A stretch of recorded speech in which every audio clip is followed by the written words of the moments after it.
Dobar dan želim svima i drago mi je da se vidimo na još jednoj epizodi na mom YouTube kanalu Nešto se sprema. Dobro došli! Dragi moji, još jedna epizoda u našem ciklusu kako spremati testo i fil. I danas su ruski pelmeni. Prvi korak je da umesimo testo. Veoma jednostavno.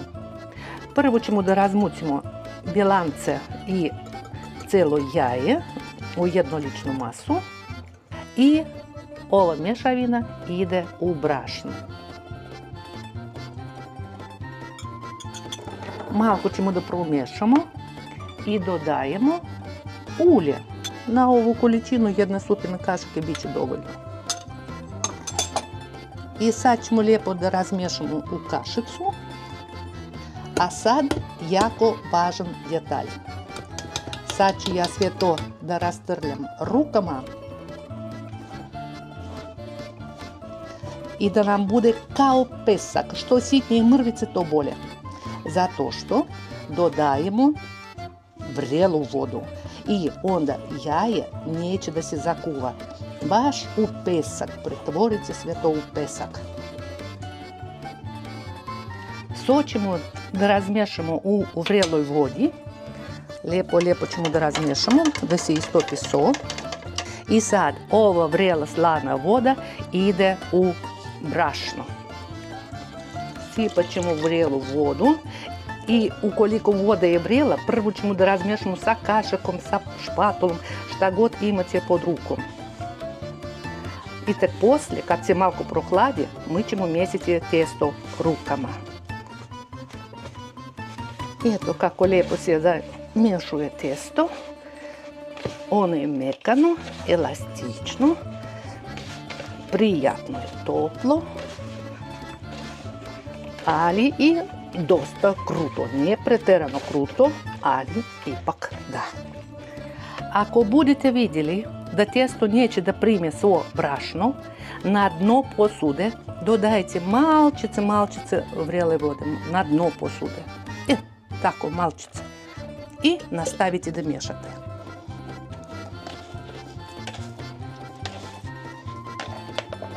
Vidite, čista je posuda. Sad ćemo da mesimo na stolu. Lijepo da izmesimo da bude homogeno testo. Mesit ćemo jedno 10 minuta. Umjesili smo testo. Da li je kruto, da li je mekano. Vi osjetite pod rukom, ali ono lijepo hoće da radi i ne lijepi se ni za radnu površinu, ni za ruke. Sad ćemo testo da zapakujemo u kesicu i da ostavimo na sobnoj temperaturi na jedno 30 do 40 minuta. Neka proradi testo. Dok se testo odmara, mi ćemo pripremiti fil, jer fil isto mora da se odmori. Isto tako jedno 30 minuta na sobnoj temperaturi. Šta mi imamo? Mešano mleveno meso i najbolje proporcije je 60% svinjskog mesa i 40% govedine. U mleveno meso po ukusu dodajemo soli i dodajemo bibera. S tim što jedan praktični savjet. Napravite fil za nijansu slanije da ne bi se izgubilo u testu. I malčice ja dodajem bijelog luka. A crni luk ja ću da urendam na sitnu rendu pa ću dodati. Sve ću lijepo da promiješam. Sve sokom ide luk. Biće nam sočnije. I sad ću da promiješam. Na kraju miješanja ćemo da provjerimo da li nam dovoljno soli i bibera. I sad još jedan trik za najukusnije pelmene. Vidite kakva konsistencija. Sad ja ću dodati malko hladne vode, baš ledeno hladne vode. I opet ću da miješam. I pogledajte kako je sočno, nežno meso. Čujete šta vam meso kaže? Čaf. I sad još jedan trik ću vam da pokažem. Meso treba da odbijemo ovako.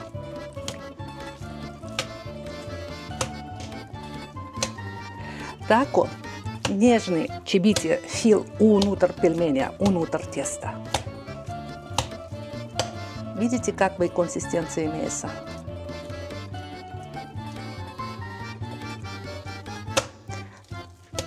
Po ukusu možete dodati zeleniš, začinsko bilje po vašem izboru, po vašem ukusu. Ili ne mora, klasika to ne zahtjeva. Pripremljeno meso ćemo da pokrijemo i da ostavimo na sobnoj temperaturi na 30 do 40 minuta. Tijesto se odmorilo, meso se odmorilo i sad ćemo da počinjemo da lepimo naše pelmenje. Ajmo da prionimo na posao. Ja ću da uzmem samo djelić testa.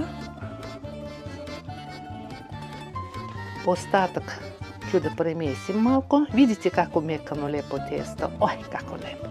I vratit ću ga u kesu. Neka čeka svoj red. A sa ovom testom ćemo da radimo. Rastanit ćemo malo rukama, a poslije i odozgo isto malko da pobrašnjevimo. I počev od sredine ka kraju, mi ćemo da razvlačimo testo u krug ili pravougaoni, kako vam zgodnije, do debljine 1, maksimum 2 mm. Počinjemo od sredine ka kraju u različitim pravcima. Provjeravamo da se testo ne lepi za radnu površinu i počinjemo da radimo. Probajte i ovako. Obavezno provjeravamo rukom da nam bude svugde ista debljina. I obično na sredini malo deblje. Tako da zato ja i preporučujem da vi rastanjujete testo od sredine ka kraju. Dok rastanjujemo testo, imam za vas jednu zagonetku.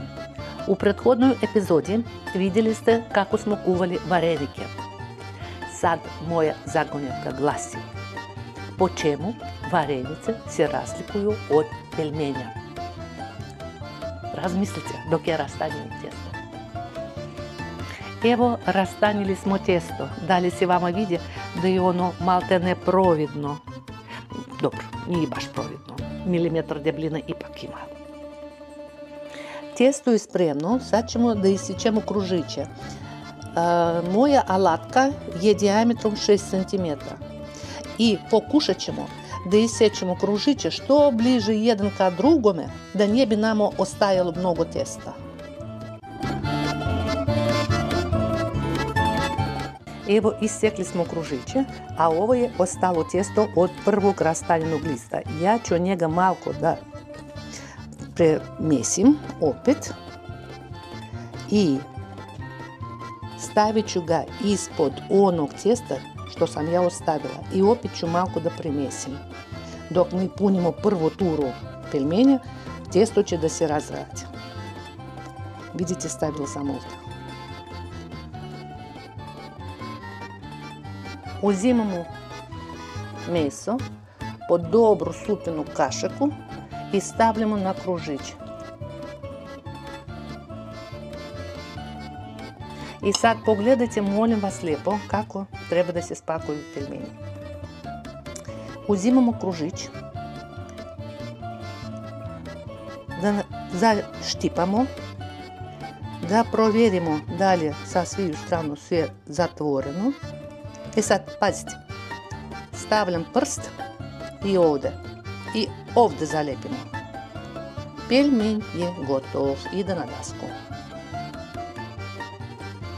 Sad stiže zagonetka. Zašto baš tako polukrugla forma? Stavljam prst i ovdje lepim. Gotovo. Dok lepimo pelmenje, stiže i odgonetka na prvu zagonetku. Zato što u varenicama fil je uvek skuvan, a u pelmenjima fil je uvek sirovi materijal. U tome je razlika. I ovo ovako zapakovano, kao što smo lepili varenike, isto će da se računa kao pelmenj. A o čemu je onda razlika? Zašto mu to vrtimo? Zašto mu vrtimo? To će biti druga odgonetka. Evo, nalijepili smo prvu turu pelmenja. I dok pristavili smo vodu da se kuva, da se prokuva. A sad stiže odgonetka na drugu zagonetku. Zašto baš okrugle forme? U Rusiji pelmeni su se spremali uvijek u zimsko vrijeme i čuvali su se, nije bilo tada frižidera, čuvali su se na mrazu, na ulici. Kako da se čuvaju? Kako manje da zauzmu mjesto?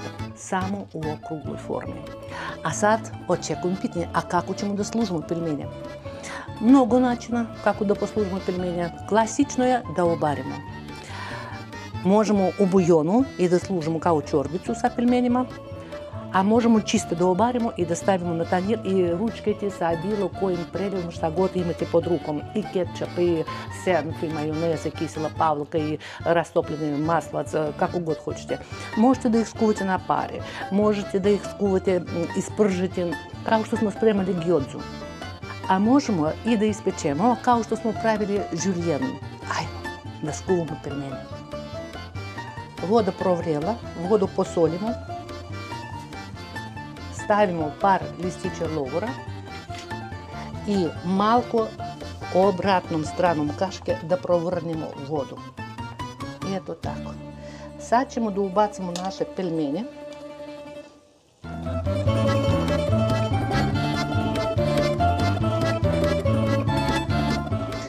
I kuvamo. Prvo da sačekamo da oni se podignu. Prvo to da sačekamo, a poslije ćemo da prokuvamo još 5 minuta. Ipak to nisu vareljnice, treba i meso i testo da se prokuva.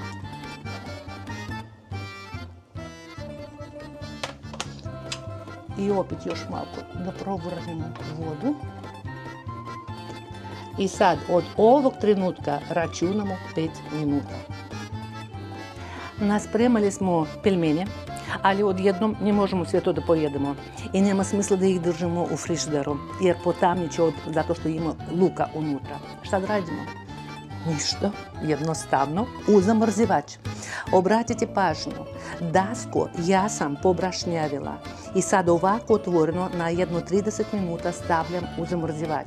I tek kad oni budu uhvatili koricu, stvrnuli su se, tek onda ih spakivam u kesicu za dalju upotrebu.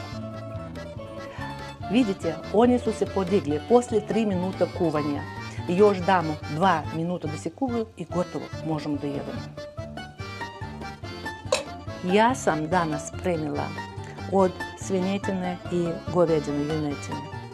U svoje vrijeme i čak do sad u Rusiji možete da nađete od medveđeg mesa, od mesa losa, od mesa divlje svinje. Možete da iskoristite čak i piletinu i čevretinu, a možete i ribu. I zamislite, u New Yorku ima restoran Golden Gates i tamo služe pelmenje posebne neke fascinantne. 10 komada porcija, znate koliko košta? $2.400, zato što oni koriste neku posebnu ribu, morska baklja ribom. Ako ste spremni da platite to, izvolite. A ja ću svoje domaće najluks. Hoćemo li da se poslužimo? Pogledajte.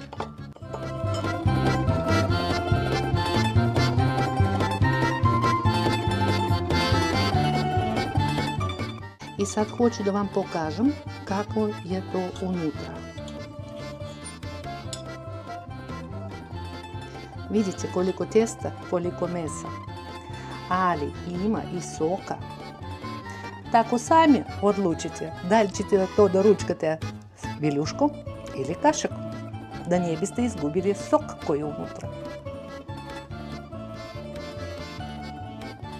Još jedan razlog zašto baš pelmenje moraju da budu u repertuaru svake kuće, svake porodice, to je savremeni, ali potpuno zdravi fast food.